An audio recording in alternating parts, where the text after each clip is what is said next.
Crescent Court has 9 apartments, a range of studios, 2 bedrooms and 2-bedroom duplexes.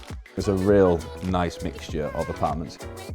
We've had a good look around. What do you think? The location is fantastic. You've got the train station literally 2 minutes away. You've got Micklegate, all the shops, restaurants. You've got a cinema on your doorstep. If you commute into London, it's obviously so easy, straight into King's Cross.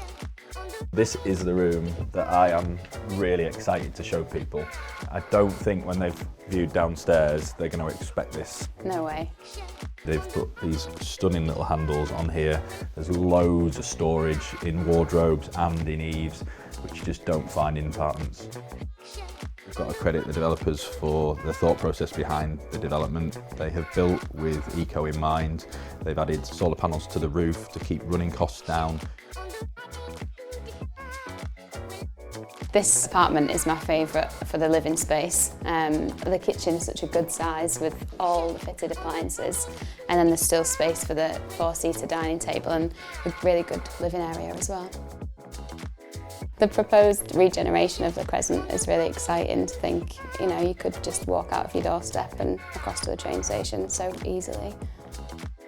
One of the things I really like about it is how bright and airy all of the rooms are with the huge windows. Yeah, and I think they've done well with the subtle tones that they've chosen in terms of the kitchens, the colours on the wall. The high gloss I think helps with that natural light. Yeah, it all integrates together really nicely. Definitely.